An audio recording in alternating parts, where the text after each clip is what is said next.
These slides are about my observations or reflections on leadership. It's very important that you understand this because everyone has a different experience. Now let me just tell you about who I am. I'm Zulf Chowdhury. I have been a project manager in IT, technology projects, finance and business development for the last 40 odd years. And these are some of the projects I've been involved in. I've also been a navigator, as you can see from pictures. Let me just start by defining what leadership actually is. Leadership means to lead, as the word says, or make decisions. Leadership is the act of guiding a team or individuals to achieve a goal through direction, decision and motivation. And it's as simple and as straightforward as that. Now the importance for you is the employability factor. Employees actively seek individuals with well-honed leadership skills. It increases your employability. 77% of businesses feel that they lack strategic leadership. Building confidence and problem-solving skills in you, which will give you a head start. Now let me start by saying that the key thing about leadership is psychology, and it's one thing that in many sort of MBA courses they don't really explain fully, but it's very important that you understand that psychology is your character, how confident you are, the aims and ambitions, and this drives your vision forward. Vision and goal are what sets a leader apart from others. Managers, MBAs are not leaders, they are administrators. Can they make decisions? Can they convince people? Now leadership isn't for everyone because it entails a lot of responsibility, mental strengths, decision making and the ability to persuade people. And that ability can have dire consequences. But what it does do is it creates strength. Strength, the courage to stand by your convictions and your decisions. Are you confident? Are you consistent? Do you tell the truth? Have knowledge? Can you be trusted? In fact, you can use these traits against political leaders and go, yep, that's fine, that's not fine, so on and so on. Now, one of the key things is that leadership always has two aspects of the coin. One is that people who follow one leader will denigrate another one. What's good for one may not be good for another. The effectiveness is really how we judge a leader. Can they achieve the goals? And these are both subjective because they can be moral judgments, but they do have long-term consequences. Let me explain. Leadership in context means that leadership doesn't just fly out from thin air. There's a culture to it, there's an economics to it, education and technology. Everything doesn't happen in a vacuum. It doesn't just start from some magic place and lands on your doorstep. Technology is influenced by change and innovation. Throughout history, great leaders have used innovation, they've bounced off innovation. Bad leaders have been, as it were, closed.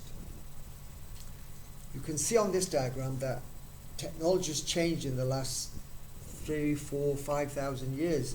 But as technology changes, the ability to communicate changes, and therefore the importance of your message and leadership becomes much more paramount. Now, in academic circles, they always have these diagrams or sort of, for example, leadership styles. democratic leadership, autocratic, laissez-faire, strategic, and so on and so on. Me, personally, don't give a monkey's what they are. There's only three that I consider to be real leaders. Visionary leaders, situational or accidental leaders, and bureaucratic. Now, of all those, bureaucratic leaders at the bottom are the least of any value, because they often get promoted because of seniority, because they've been in the job for long, and often they're the ones that cause quite a few problems. It's the visionaries. These are the ones that you have to aspire to, because these are the ones that will lead from moving from one state to another. They cause change. Then there's accidental leaders. These are leaders that often don't get promoted, but because others have failed, they then get their chance. I'm going to give you some examples down below. The key thing is leaders motivate. Now, there's different traits of leaders, and academics have many ways of classifying or explaining leadership. I won't go through them because you can see it on my PowerPoint. The key thing is that if we use Maslow's hierarchy of needs, we all have psychological, safety needs, love, belonging, esteem, whether we get prestige or something out of it, and then self-actualization. I think it's a fancy word for basically we achieve our goals. All have been used by leaders negatively and positively, whether through hate, anger, religion, envy, or through poverty, to create business or political opportunities. So this is a key diagram really to understand. Bad leaders are the ones that always say, I did. I have done it, I've done it, I've done it. Good leaders are team builders. They say, we.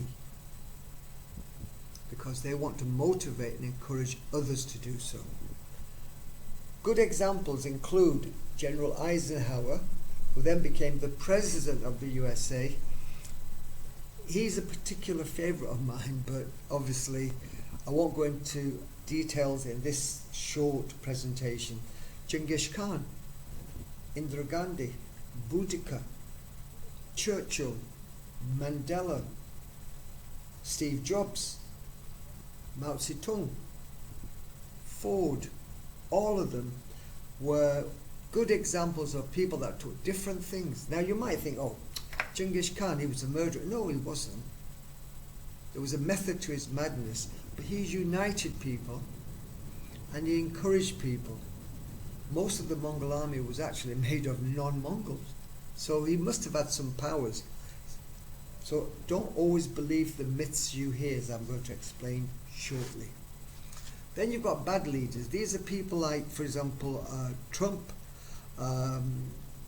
Modi, who denied that there was a pandemic when we all knew there was a pandemic. Then you've got incompetent leaders, Imran Khan, Mussolini. All they were just big egos, but they didn't really have any long-term vision. Then you've got leaders like Elizabeth Holmes. She fraudulently claimed certain things in scientific areas. She ended up in prison.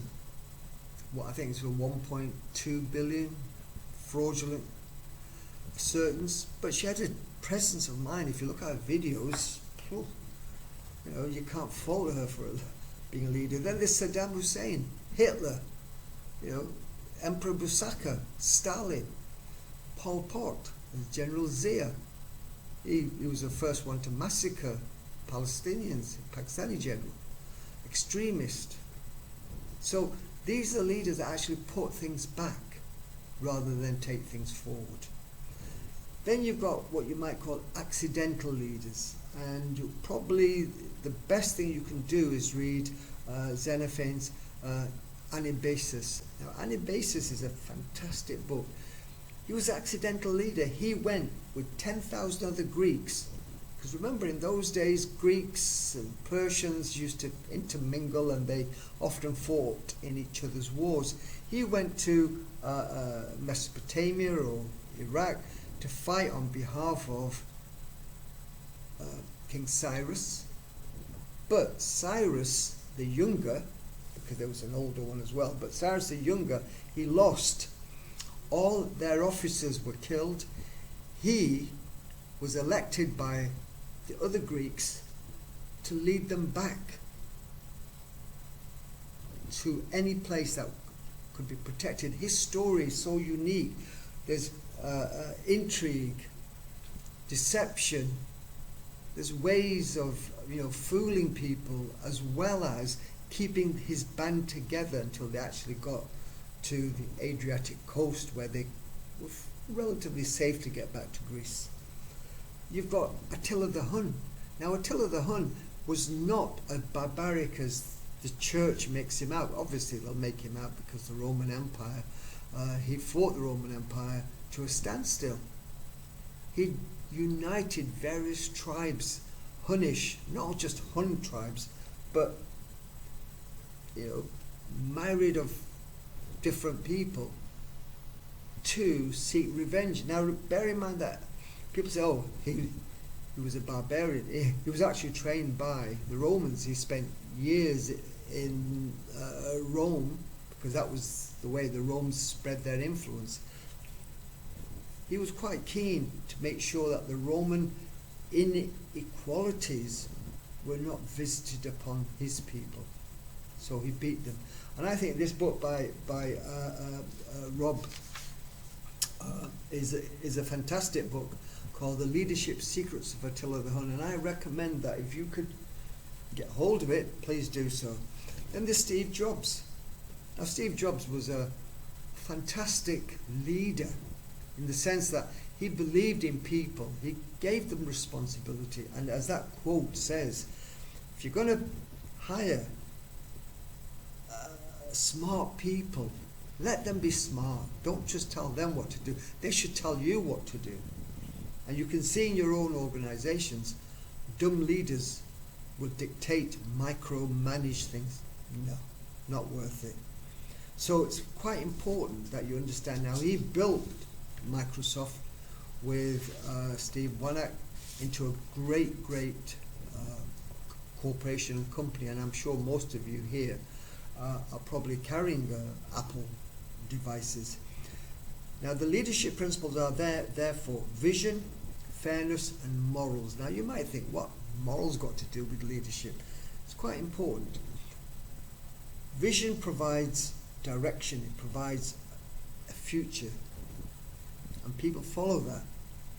Fairness, treat all as equal. Be impartial, be objective, just, unbiased. Now, organizations that are not like that crumble very, very soon. Usually dictatorships are like that, where I promote my cousin promotes his brother, because I trust they won't go against me, but lo and behold, others do. Then there's a moral principle. Now, I read Dale Carnegie's book when I was about, I think, 14, and it really blew my mind, because I thought, wow, what a way to do it. Treat others as you would like to be treated. That's a moral principle. And that is the hallmark of, as it were, great leaders. Also, remember this, change your habits, you'll change the future. As George Bernard Shaw, the great English writer, said, progress is impossible without change, and those who cannot change their minds cannot change anything. Usually you find religious people don't change their minds because they're stuck. But that's why they often crumble. Now, the rules of engagement of leadership are very simple. If you want commercial success, base it on honesty. Inspire confidence. It inspires success, and it knows what the team effort is. The best teacher you've got is history itself. Learn history. Not necessarily economic history or sort of the usual stuff they teach in MBA courses about, this company director, he did this, he did that. Learn about history and how people actually changed it. My final comment is enjoy the journey. It's a bloody great, fantastic opportunity. Enjoy it. If you don't enjoy it, it can be a hard and difficult journey. So, please, please, please enjoy it. If you don't, you shouldn't be here. Thank you for listening. If you've got any comments, please drop me an email and I'll get back to you ASAP.